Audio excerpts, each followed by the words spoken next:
Voilà. Je vais commencer par parler du rapport de la commission d'enquête internationale. Vous avez suivi tout à l'heure la défense du capitaine Dadis en train de se servir de du rapport de cette commission pour contrebalancer ou pour tenter de remettre en cause ce que vous avez déjà dit et qui est irréversible. Et en même temps, alors la même défense s'en prend. La question, s'il vous plaît. Non, Monsieur le Président, la question vient. Je suis en train de construire la question. En même temps, la même défense s'en prend à ces rapports en disant que ces rapports auraient été établis en 10 jours et les membres de cette commission auraient entendu 800 et quelques personnes et des sociétés civiles en 8 jours. Et en fin de compte, alors moi je vous demande, dès lors qu'on n'a pas confiance à un rapport, est-ce que on doit se fonder sur les éléments de ces rapports pour remettre en cause ce qui a été dit à cette barre? Ne trouvez-vous pas cette démarche incohérente? Je pense que ce tribunal appréciera toute cette affaire sur la base de leur intime, de son intime conviction. Très bien. Évidemment, ils utiliseront tous les moyens de preuve qui ont été apportés ici. Ils prendront tous les matériaux et c'est sur la base de ces matériaux que le tribunal forgera son intime conviction.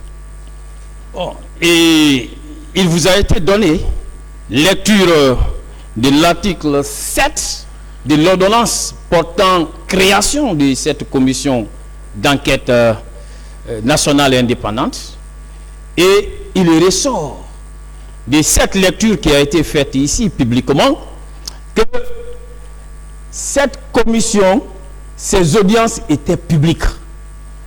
Une commission d'enquête. Or, il est de principe connu de tous que les enquêtes, c'est même sous le sceau de la confidentialité que les enquêtes doivent être secrètes. Ne comprenez-vous pas, dans ces conditions, que les femmes qui n'ont pas violé, qui n'ont pas voulu comparaître devant cette commission, étaient légitimement fondées à ne pas le faire, parce que cette commission voulait les exposer. Oui, quand votre avocat a parlé de cela, j'ai voulu réagir de la même manière, puisque ces séances, généralement, ce sont des enquêtes. Les enquêtes ne sont pas publiques. Voilà. J'ai voulu réagir, mais j'ai laissé passer. Et ce que vous dites, vous avez parfaitement raison. Très bien. Peut-on faire confiance à des enquêtes qui sont menées devant le public? Non, je pense que une commission d'enquête fait son travail de façon plus discrète. Voilà. Je continue. Je vais parler de cette commission d'enquête.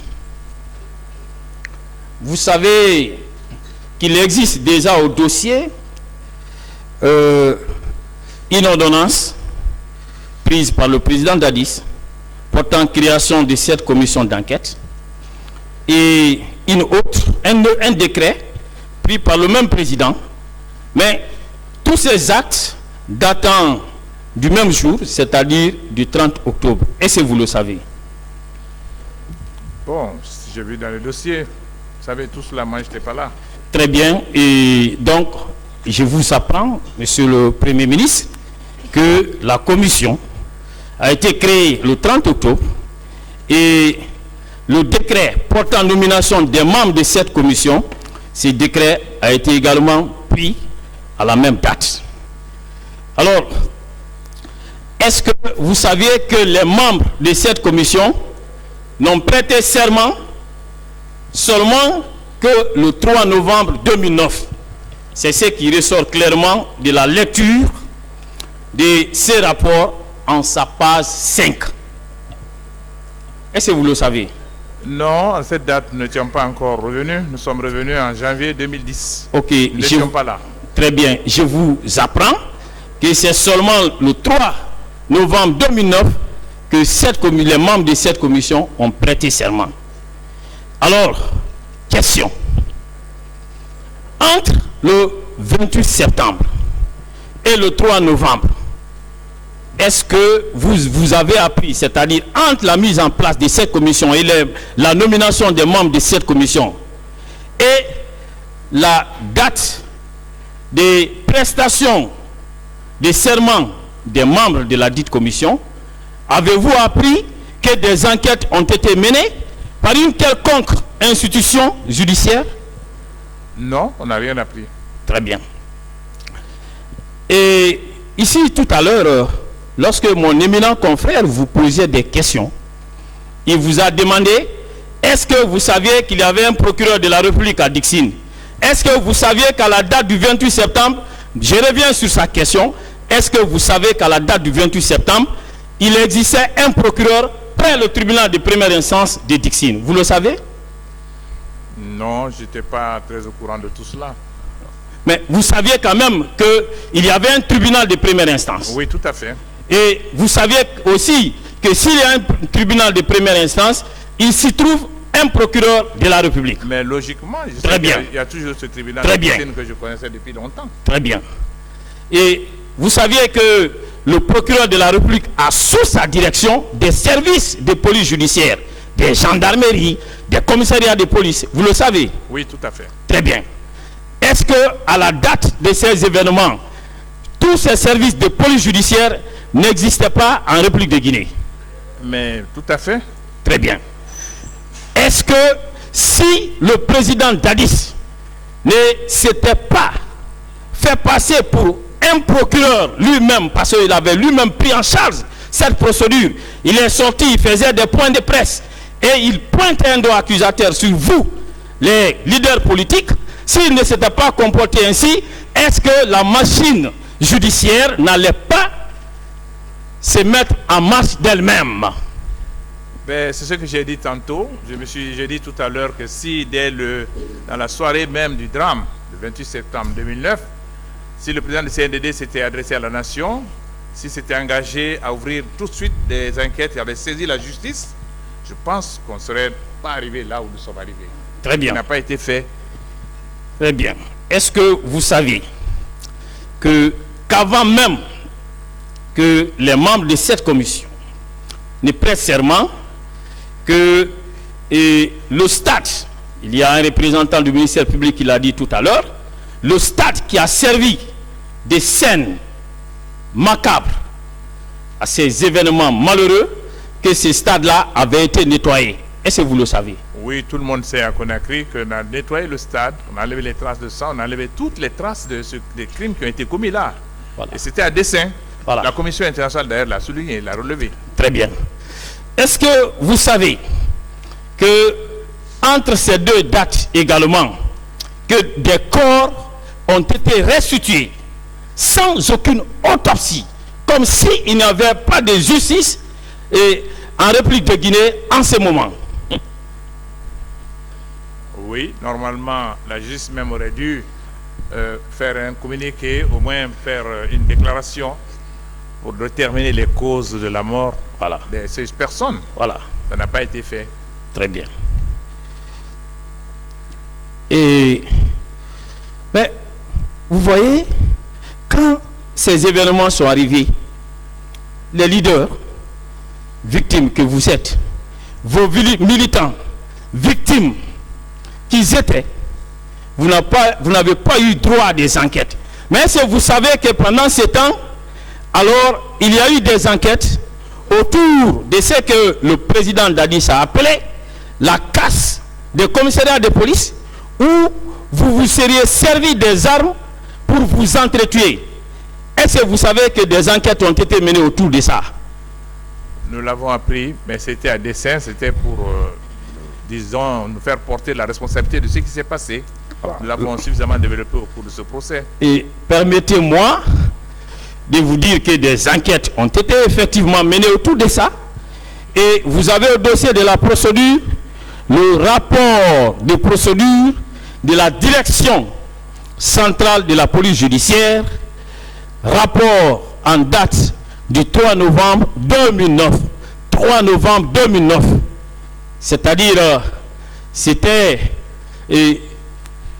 juste le jour même où les membres de la commission ont prêté serment. Mais bien avant ça, les enquêtes ont été menées. Vous avez les procès-verbaux qui sont là. Des enquêtes ont été menées. Vous avez un rapport contre les manifestants. Et si vous comprenez, vous êtes d'accord avec moi qu'en ce moment, c'était une justice à géométrie variable, une justice orientée contre les manifestants. Nous n'en disions pas, il n'y avait aucun doute à notre niveau. Très bien. Est-ce que de telles attitudes étaient de nature, à vous rassurer, à venir vers la commission d'enquête mise en place par le président Dadis, qui était en train de vous traiter des bourreaux de ce qui était arrivé au stade du 28 septembre? C'est la raison pour laquelle nous n'avons pas accepté cette commission nationale. Regardez ce que le rapport dit, le rapport établi par la direction centrale dit. Ce rapport vous rendait entièrement responsable de ce qui était arrivé. Ce rapport dit ceci, et en sa page 2. Alors, vous pouvez aisément lire. Le caractère violent de la foule a entraîné 59 morts, 21 cas de vol signalés, 21 cas de vol signalés, 875 blessés, l'incendie de 2 commissariats de police, destruction des moyens de transport, des installations du stade, des moyens de transport des unités d'intervention de la police et autres infractions. Monsieur le ministre, vous voyez que le bilan de ces événements était dressé contre vous et que vous étiez tenu déjà responsable. Et si vous savez que le président Dadis s'est servi de ça lors de son point de presse. Nous le savions, nous savions très bien que tout était mis en place pour rendre les leaders des forces vives responsables de ce qui s'est passé. Et comme je l'ai dit, on a voulu transformer les victimes en bourreaux. Et c'était les officiers qui étaient aux ordres et ils ne pouvaient faire que ce qu'ils ont fait. Mais ce n'était pas leur honneur du tout. Oui. Regardez à la page 4 de ces rapports, on vous reprochait d'avoir emporté des armes suivantes: 5 armes PMK avec munitions, 9 armes SKS, 7 armes mousqueton, 8 armes carabine 44, 3 fusils à pompe, 4 cougars, 20 paires de menottes, 4 boucliers. Et que vous vous serez servi de ça pour commettre le massacre du 28 septembre. Comprenez-vous cela? Non, cela est tout à fait ridicule. C'est inimaginable. Nos militants cherchaient plutôt à sauver leur vie.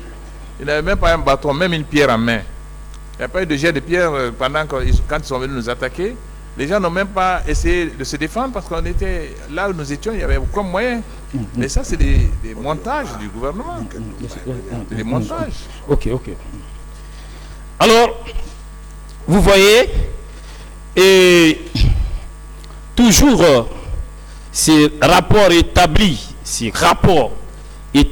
par la direction centrale de la police judiciaire, dans ces mêmes rapports, alors, il est dit ceci, et c'est la conclusion, la dernière page. Au cours de ces événements, les services de la compagnie mobile d'intervention et sécurité CMS et les commissariats centraux ont procédé à l'interpellation de 40 manifestants violents. Les intéressés ont été conduits à la base de la CMS où ils ont été auditionnés et libérés sur instruction de Monsieur le Président de la République dans le but d'apaiser le climat social. Alors, comprenez-vous, c'est là que vous, on vous accuse de vous être rendu coupable de tout ce qui est mentionné dans ces rapports, qu'on parvienne à mettre main sur ceux qui sont considérés en être les auteurs, les 40 personnes désignées, prétendument désignées être les manifestants violents, qu'on les libère. Est-ce qu'en les libérant, on a voulu que la lumière soit faite sur cette affaire des casses des 2 commissariats? Est-ce qu'on avait voulu que la lumière soit faite sur ça? Je considère que ce n'était que des manipulations à dessein. Très bien. Je continue.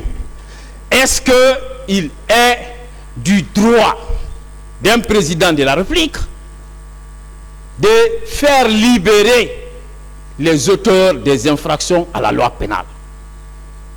C'est à la justice de s'occuper de ces affaires. En le faisant, le président Dadis encourageait oui ou non l'impunité dans cette affaire? Ben, c'est tout comme, ça dit, tout revenait au sommet du CNDD. Et les autorités judiciaires et autres n'avaient pas de place.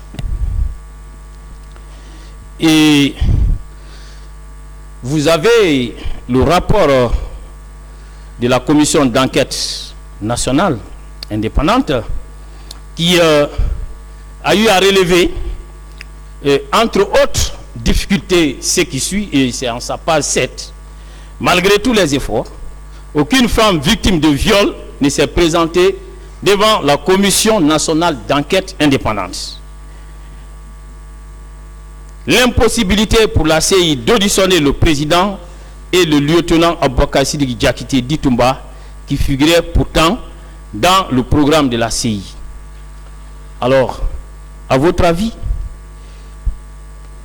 pourquoi ces femmes victimes de viols n'ont pas eu le courage de venir devant cette commission d'enquête nationale prétendument indépendante? Je crois que vous comprendrez que depuis le début de ce procès, le nombre de femmes qui ont accepté de témoigner, et je salue le tribunal d'avoir pris la sage décision de les entendre à huis clos, et je crois que j'ai clairement dit ici que le nombre de femmes violées est très très élevé et que les femmes, certaines parmi elles, ont préféré garder le silence et endurer le traumatisme, porter le deuil de cette journée.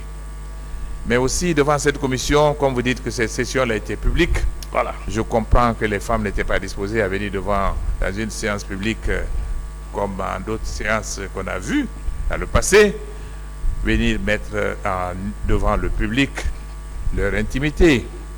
Et je les comprends, je respecte leur décision et la confiance aussi qu'elles avaient en ceux qui devaient les écouter.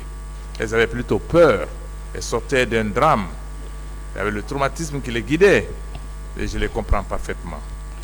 Voilà.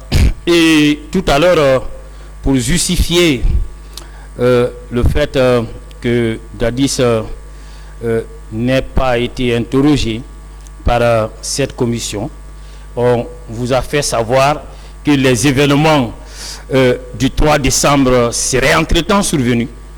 Mais est-ce que vous êtes d'accord avec moi que lorsqu'on est président de la République, qu'on mette en place une telle commission et que on veut donner la preuve de sa bonne foi, on veut donner la preuve de l'indépendance d'une telle commission, est-ce qu'il ne serait pas indiqué qu'on soit le premier à être entendu? Logiquement. Très bien. Je continue. Permettez-moi de vous donner lecture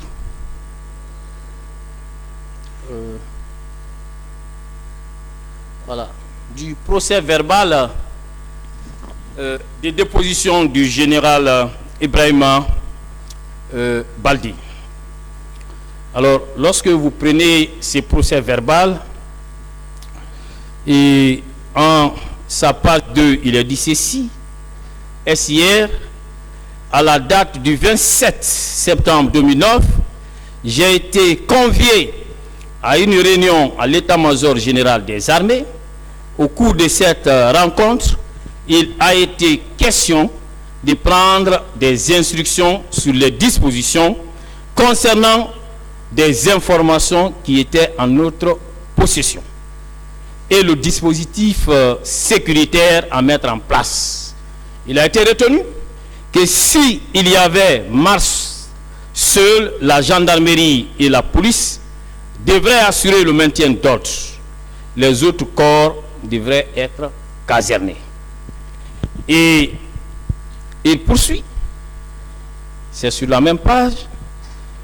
SIR, pour l'exécution de notre mission, nous avons mis en place un dispositif statique comprenant les 3 escadrons départementaux de 150 hommes chacun et un dispositif mobile comprenant les 6 escadrons de gendarmerie mobile d'un effectif de 120 hommes chacun.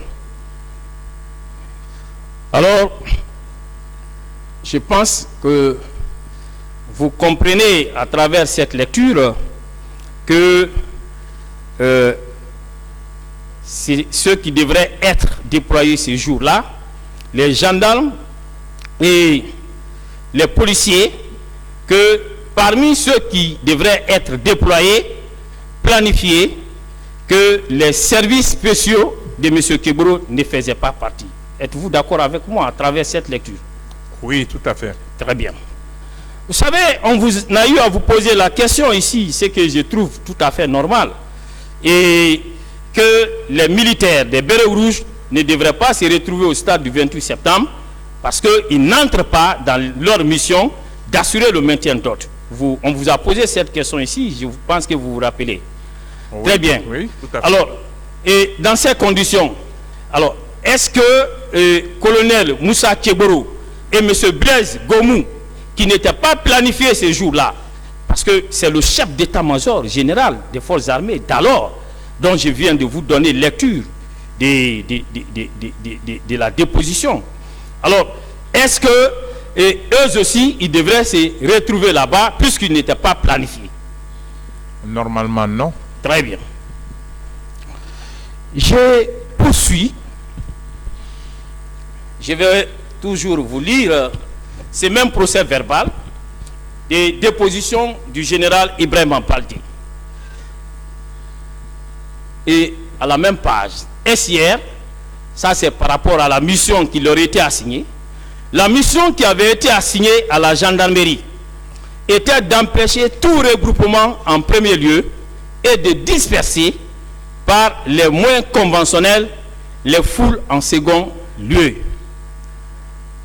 Nous avons des informations selon lesquelles le mouvement qui se préparait devrait être général et concernerait les 5 communes de la capitale, plus Dubrika et Koya. Alors, et je crois qu'à travers cela, vous comprenez aisément avec moi que la mission assignée à la gendarmerie était d'empêcher tout regroupement, à défaut de disperser les manifestants. Question que je vais vous poser. Alors, est-ce que vous saviez, et vous l'avez même dit ici, vous êtes d'accord avec moi qu'on ne disperse pas des manifestants qui sont réunis dans un enclos fermé? Mais tout à fait, mais c'est plutôt les gendarmes ont participé aussi au massacre. Les policiers, les Bérets Rouges et les polices, ils ont tous participé au massacre. Et par rapport d'ailleurs à la question de dispersion des manifestants regroupés dans un milieu fermé, vous avez général Mamadouba Toto Kamara, alors qui était le patron de la sécurité au moment des faits, qui a donné son avis. C'est contenu dans son procès verbal d'interrogatoire en date du 2 mars 2003 et qui vous rejoint par rapport à votre position sur la question. Et il dit ceci: lorsqu'une manifestation est organisée dans une enceinte fermée, il n'est pas bon de les disperser dedans. Il est toujours bon de les faire sortir pour assurer le maintien d'ordre. Alors, dans ces conditions, les forces de sécurité, la gendarmerie particulièrement, en optant pour la dispersion des manifestants, vous ne pensez pas qu'elle a adopté une mauvaise stratégie pour le maintien d'ordre? Mais absolument. Et que c'est ce qui nous a plongé dans cette situation? C'est ce qui fut fait malheureusement. Très bien. Alors, j'ai continué et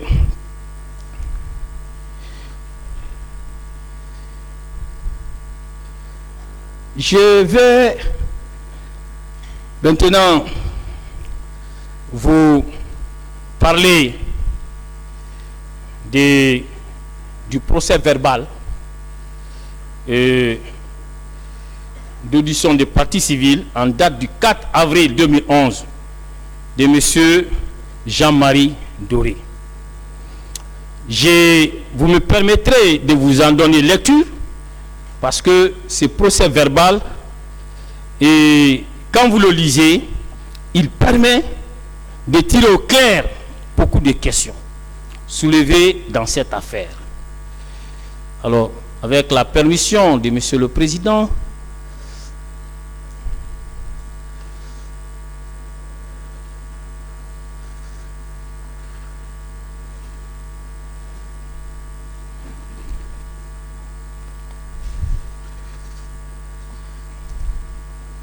oh là là là là, ok.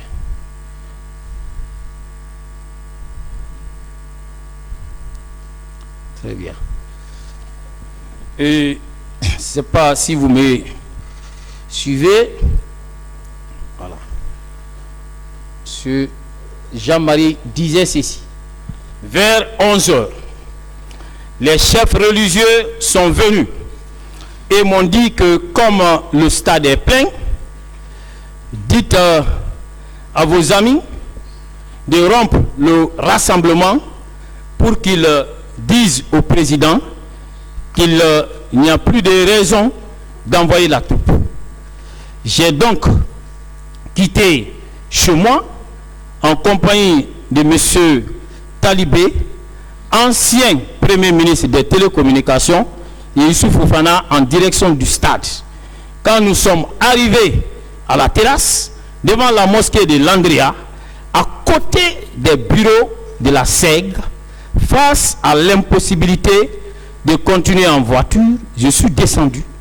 Et aussitôt, la foule qui était là m'a pris en l'air pour m'envoyer au stade où nous sommes arrivés environ 20 minutes après à cause de la densité de la foule. Là aussi, il a été impossible d'accéder à la tribune. C'est pourquoi, toujours poussés par la foule, nous sommes ressortis du stade sans que je ne puisse rencontrer mes amis des forces vives. Je ne sais pas si vous suivez très bien.